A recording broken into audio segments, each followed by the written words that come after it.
नमस्कार सभी विद्यार्थियों को एक बार फिर से आपका स्वागत है अपनी यूट्यूब चैनल ऑनलाइन क्लासेस गुरु में। विद्यार्थियों, हम आपके लिए लेके आए हैं कक्षा 8 विषय सामाजिक विज्ञान, जो आपका हमारा राजस्थान है, भाग 3। देखिएगा आप सभी, हमारा राजस्थान कक्षा 8 विषय जो सामाजिक विज्ञान है, भाग 3 है। उसका जो पहला पार्ट है 18वीं शताब्दी, जो 18वीं शताब्दी का है, उसके जो प्रश्न उत्तर है इस वीडियो के माध्यम से हम आपको बताने जा रहे हैं किस प्रकार से इम्पोर्टेंट क्वेश्चन बनने वाले हैं। देखिएगा आप सभी।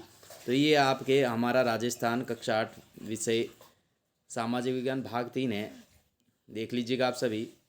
देखिएगा आप सभी प्रश्न उत्तर किस प्रकार से पार्ट को मैं शॉर्ट तरीके से आपको समझाने जा रहा हूँ। देखिएगा आप सभी। ये अध्याय है विद्यार्थियों, आपका पहला अध्याय है। देखिएगा आप सभी, 18वीं सदी का राजस्थान। इसमें क्या है, मराठा शक्ति को सर्वप्रथम शिवाजी ने संगठित किया। किसने किया था? जो मराठा शक्ति है उसको सर्वप्रथम शिवाजी ने संगठित किया। ये आपका प्रश्न है। प्रश्न आपका, मराठा शक्ति को सर्वप्रथम किसने संगठित किया? तो इसका उत्तर होगा शिवाजी ने। फिर औरंगजेब की मृत्यु के पश्चात मराठा शक्ति ने उत्तर भारत में विस्तार की नीति अपनाई। जब औरंगजेब की मृत्यु हो जाती है उसके बाद में मराठा जो शक्ति है उसने उत्तर भारत है उसमें विस्तार की नीति अपनाई, जिससे वे मालवा गुजरात के आक्रमण करने लगे जिसमें वे मालवा व गुजरात में आक्रमण करने लगे। मराठों का मालवा व गुजरात पर आक्रमण राजस्थानी शासकों के लिए चिंता का विषय बन गया। जब मराठों ने मालवा गुजरात पर आक्रमण किया तब जो राजस्थानी शासक थे उनके लिए चिंता का विषय बन गया था विद्यार्थियों। फिर राजस्थान में सर्वप्रथम 1711 में मराठा ने मेवाड़ में प्रवेश किया। प्रश्न है कि आपका, मराठों ने राजस्थान में सर्वप्रथम कहाँ और कब प्रवेश किया? तो इसका उत्तर होगा राजस्थान में सर्वप्रथम 1711 में मराठा ने मेवाड़ में प्रवेश किया। फिर नेक्स्ट है आपके 1720 ईस्वी में पेशवा बाजीराव ने मराठा ध्वज अटक से कटक तक फहराने का लक्ष्य निर्धारित किया। जो पेशवा बाजीराव है उसने ध्वज अटक से कटक तक फहराने का लक्ष्य निर्धारित किया। अतः उत्तरी भारत की ओर मराठा अग्रसर होने लगे। उत्तर भारत की ओर मराठा क्या अग्रसर होने आगे बढ़ने लगे। 1726 ईस्वी मराठा ने कोटा व बूंदी पर आक्रमण किए और 1726 में मराठा ने कोटा व बूंदी पर आक्रमण किए राजस्थान के अंदर। फिर इसके पश्चात 1728 में डूंगरपुर बांसवाड़ा शासकों ने खिराज देना स्वीकार किया और उसके पश्चात जो 1728 में डूंगरपुर बांसवाड़ी शासकों ने क्या खिराज देना स्वीकार किया। किसको? मराठा को। 22 अप्रैल 1734 में मराठा ने बूंदी के शासक बुद्ध सिंह को पुनः वहाँ का शासक बना दिया। 22 अप्रैल 1734 ईस्वी को मराठा ने बूंदी के जो शासक था बुद्ध सिंह को वहाँ का पुनः शासक बना दिया गया। फिर नेक्स्ट देखिएगा, यह मराठाओं का राजस्थान की राजनीति में यह क्या था? मराठाओं का राजस्थान की राजनीति में प्रथम हस्तक्षेप था। इससे यहाँ के शासक भयभीत होने लगे। क्या होने लगे? जो राजस्थान के शासक थे वो भयभीत होने लगे, डरने लगे। उन्होंने मराठों के विरुद्ध कोई ठोस नीति बनाने का निर्णय लिया। उन्होंने मराठों के विरुद्ध ठोस नीति बनाने का निर्णय लिया। फिर नेक्स्ट देखिएगा विद्यार्थियों, हुड्डा सम्मेलन राजस्थान के राजपूत राजाओं ने मराठों की बढ़ती शक्ति को रोकने के लिए ये हुड्डा सम्मेलन क्यों किया गया? क्योंकि जो राजपूत शासक थे, मराठों की शक्ति जो राजस्थान में बढ़ रही थी उसको रोकने के लिए 17 जुलाई 1734 ईस्वी को हुड्डा कहाँ पर? भीलवाड़ा में एक सम्मेलन बुलाया गया, जिसकी अध्यक्षता मेवाड़ के महाराणा जगत सिंह द्वितीय ने की थी। ये वेरी मोस्ट क्वेश्चन है विद्यार्थियों कि जो हुड्डा सम्मेलन हुआ था उसकी अध्यक्षता किसने की, और कई बार ये कंपटीशन एग्जाम, प्रतियोगिता एग्जाम में भी आता है। तो इसका प्रश्न बनता है आपके कि हुड्डा सम्मेलन की अध्यक्षता किसने की थी? तो इसका उत्तर आप देंगे महाराणा जगत सिंह द्वितीय ने हुड्डा सम्मेलन की अध्यक्षता की थी। फिर आमेर के स्वाई जय सिंह और जोधपुर के अभय सिंह और नागौर के भक्त सिंह, कोटा के महाराव दुर्जन सिंह आदि शासकों ने भाग लिया। नेक्स्ट देखिएगा, इस सम्मेलन में एक अहमदनामा तैयार किया गया जिससे यह निश्चित हुआ कि सभी एक दूसरे के साथ मिलकर रहेंगे।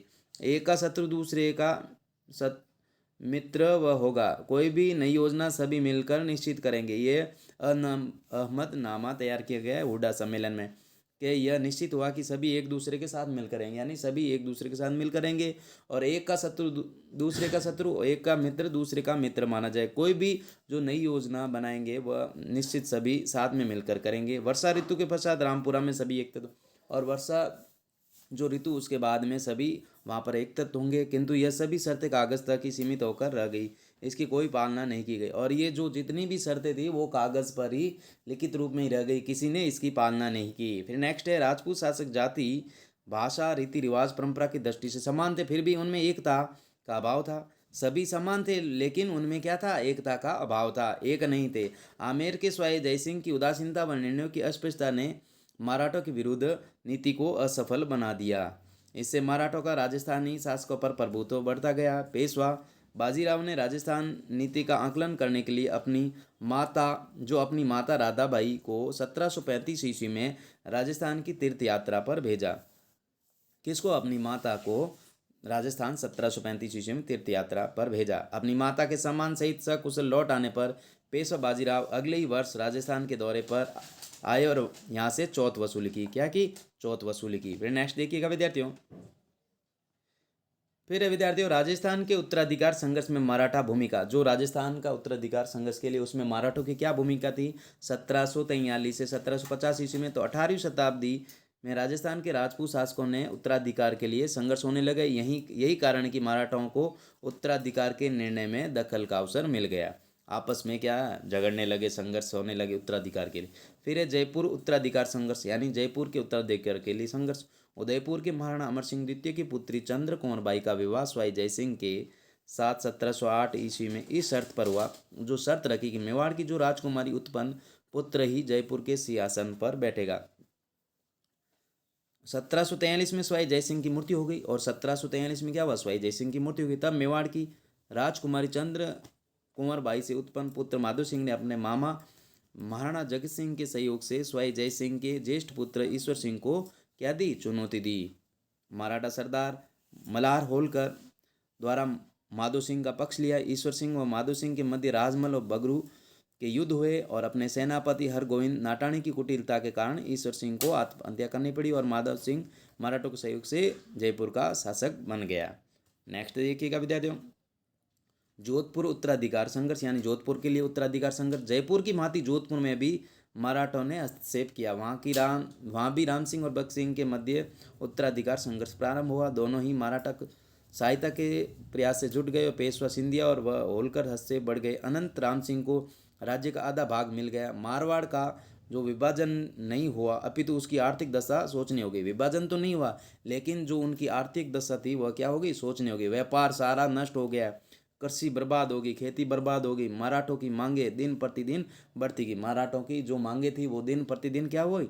बढ़ती गई। वे कोई समझौता करने पर सहमत नहीं थे, वे कोई भी समझौता करने में सहमत नहीं थे। मेवाड़ में उत्तराधिकार संघर्ष। इसके पश्चात मेवाड़ में उत्तराधिकार संघर्ष 1761 में महाराणा राज सिंह द्वितीय की मृत्यु होने से हरि सिंह को मेवाड़ के राज सिंहासन पर बैठा दिया गया। इसके कुछ समय बाद मेवाड़ गद्दी के भी दावेदार हो गए थे, और एक हरि सिंह व दूसरा रतन सिंह दोनों ने मराठों से सहायता प्राप्त करने के प्रयास किए। दोनों ने क्या किया? मराठों की सहायता प्राप्त करने के प्रयास किए। परिणाम स्वरूप गृह युद्ध मराठा हस्तक्षेप होने लगा, जिससे मेवाड़ की सामाजिक, सांस्कृतिक, आर्थिक, राजनीतिक प्रगति में बाधा अवरुद्ध होने लगी। जिससे क्या? मेवाड़ की जो सामाजिक स्थिति है, सांस्कृतिक, आर्थिक और राजनीतिक प्रगति में क्या हुआ? मार्ग अवरोध होने लगा। राजस्थान के शासकों के पारस्परिक वैमनस्य के कारण मराठों का हस्तक्षेप बढ़ता रहा, और फलत यहाँ का विकास क्या हुआ? अवरुद्ध होने लगा, यानी रुकने लगा। नेक्स्ट देखिएगा विद्यार्थियों, नेक्स्ट है आपके अंग्रेज व संधिया। मुगल साम्राज्य के पतन के बाद, यानी मुगल जो साम्राज्य था उसका पतन होने के बाद, मराठा द्वारा फैलाई गई राजकथा ने राजपूत शासकों, सामंतों और प्रजा में राजनीतिक, आर्थिक, सामाजिक अव्यवस्था उत्पन्न कर दी। ऐसी स्थिति में राजस्थान की तरफ से अंग्रेजों का स्वाभाविक झुकाव हुआ। वे अपनी शक्ति के विस्तार तथा अन्य राजनीतिक, आर्थिक लाभ प्राप्त करने के लिए राजपूत शासकों से मैत्री के लिए उत्सुक थे या मित्रता के लिए उत्सुक थे। अतः 1817 और 1818 ईस्वी में राजपूत शासकों से अंग्रेज सरकार ने संधियां करनी शुरू कर दी। क्या किया? 1817 से 1800 में राजपूत शासकों से अंग्रेजों ने जो संधियां हैं वो शुरू कर दी। राजस्थान के राज्यों में सर्वप्रथम 29 सितंबर 1803 को भरतपुर राज्य ने अंग्रेजों के साथ संधि की। तो आपका प्रश्न वेरी मोस्ट इम्पोर्टेंट क्वेश्चन है कि अंग्रेजों के साथ सर्वप्रथम किस राज्य ने संधि की? तो इसका उत्तर होगा 29 सितंबर 1803 को भरतपुर राज्य ने अंग्रेजों के साथ सर्वप्रथम संधि स्वीकार कर ली। फिर नेक्स्ट है 1818 तक सिरोही राज्य को छोड़कर 1818 ईस्वी तक सिरोही राज्य को छोड़कर सभी राज्यों ने अपनी कंपनी का संरक्षण स्वीकार कर लिया। यानी सिरोही ने स्वीकार नहीं किया, बाकी सभी ने स्वीकार कर लिया। केवल मारवाड़ के विरोध के कारण सिरोही में तत्काल संधि नहीं हो सकी एवं 1823 में संधि पर हस्ताक्षर हुए, यानी 1823 ईस्वी में सिरोही ने भी संधि पर हस्ताक्षर कर लिए। इस प्रकार अल्प समय में ही संपूर्ण राजस्थान में अंग्रेजों के संरक्षण में आ गया। संधियों के परिणाम, संधियों के क्या क्या परिणाम हुए? 1817 से 18 की संधियों के परिणाम स्वरूप अंग्रेजों को दिए जाने वाले खिरात से देसी शासकों की आर्थिक स्थिति क्या हो गई? खराब हो गई। जो उस आर्थिक स्थिति देसी राजाओं की स्थिति खराब होगी। अंग्रेजों को शासकों के आंतरिक मामलों में हस्तक्षेप का अवसर मिल गया। जितने भी उनके आंतरिक मामले थे, अंदरूनी मामले थे, उनमें हस्तक्षेप करने का उनको मौका मिल गया अंग्रेजों को। अंग्रेजों ने भी शासकों के सामंतों को विशेष अधिकार तथा शक्ति नष्ट करने हेतु दबाव डाला। इससे सामंतों की प्रतिष्ठा को हानि पहुंची। स्वदेशी व्यापार, उद्योग, हस्तशिल्प नष्ट होने लगे। राजस्थान में ईसाई मिशनरियों का प्रवेश होने से उन्होंने ईसाई धर्म का प्रचार करना आरंभ कर दिया। ईसाई धर्म का वहाँ पर क्या प्रचार प्रसार करना शुरू कर दिया। इसकी जन साधारण में तीव्र प्रतिक्रिया हुई, जो आगे चलकर 1857 ईस्वी का संग्राम में परिवर्तित हो गई। नेक्स्ट देखिएगा प्रश्न विद्यार्थियों आपके इस प्रकार से, यहाँ हम शब्दावली देख लीजिएगा। अहमदनामा है, उसका क्या अर्थ है? इकरारनामा या समझौता प्रपत्र। चौथ क्या है? मराठा द्वारा अन्य शासकों से लिया जाने वाला सुरक्षा कर। और खिराज क्या है? कृषि भूमि पर लगने वाला कर। तो देखिएगा इनके प्रश्न आंसर। प्रश्न है पहला विद्यार्थियों, निम्नलिखित प्रश्नों के सही उत्तर विकल्प को कोष्टक में कीजिएगा।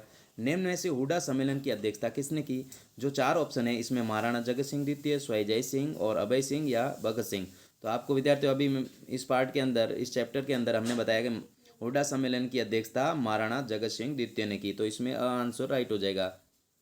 कहाँ हुडा सम्मेलन जो कहाँ पर हुआ था? हुडा सम्मेलन भीलवाड़ा में हुआ था और जिसकी अध्यक्षता महाराणा जगत सिंह द्वितीय ने की थी। फिर नेक्स्ट देखिएगा विद्यार्थियों,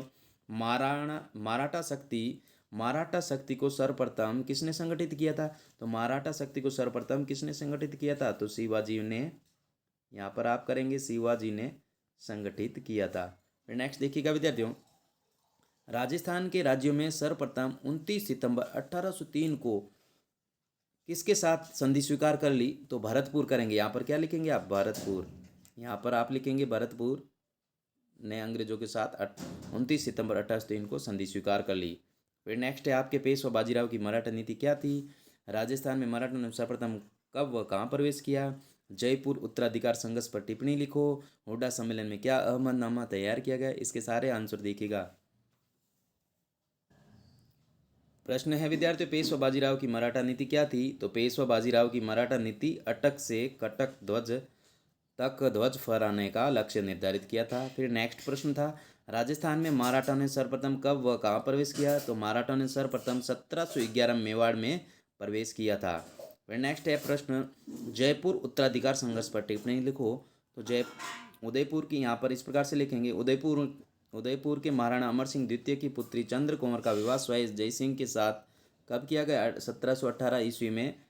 इस शर्त पर हुआ कि मेवाड़ की राजकुमारी से उत्पन्न पुत्र जय सिंह सिंहासन पर बैठेगा। 1742 में महाराणा जय सिंह की मृत्यु हो गई, तब मेवाड़ की राजकुमारी चंद्र कुंवर बाई से उत्पन्न पुत्र माधो सिंह ने अपने मामा महाराणा जगत सिंह द्वितीय के सहयोग से स्वाई जय सिंह के ज्येष्ठ पुत्र ईश्वर सिंह को चुनौती दी। मराठा सरदार मल्हार राव होलकर द्वारा माधो सिंह का पक्ष लिया गया। ईश्वर सिंह व माधो सिंह के मध्य राजमहल और बगरू के युद्ध हो। किसके युद्ध हो? राजमहल और बगरू के युद्ध हो। ये वेरी इंपॉर्टेंट क्वेश्चन है। अपने सेनापति हरगोविंद नाटाणी की कुटिलता के कारण ईश्वर सिंह को क्या करनी पड़ी? आत्महत्या करनी पड़ी और माधो सिंह मराठों के सहयोग से जयपुर का शासक बन गया। फिर नेक्स्ट प्रश्न है विद्यार्थियों, हुडा सम्मेलन में क्या अहमदनामा तैयार किया गया? हुडा सम्मेलन में अहमदनामा तैयार किया, निश्चित किया गया कि सभी एक दूसरे के साथ मिलकर रहेंगे। कोई भी नई योजना सभी मिलकर निश्चित करेंगे। एक का शत्रु दूसरे का शत्रु और मित्र दूसरे का मित्र रहेगा। और 4 वर्षा ऋतु के पश्चात सभी रामपुरा में एकत्रित होंगे। इस प्रकार से इस वीडियो के माध्यम से हमने आपको जो आपका पार्ट चैप्टर प्रथम था 18वीं शताब्दी में राजस्थान, तो उसके जो क्वेश्चन आंसर है वो सारे के सारे इस वीडियो के माध्यम से हमने आपको बता दिए। अगर वीडियो अच्छा लगा तो विद्यार्थी प्लीज़ वीडियो को लाइक कीजिएगा और चैनल को सब्सक्राइब कीजिएगा। Thanks for watching. वीडियो देखने के लिए धन्यवाद।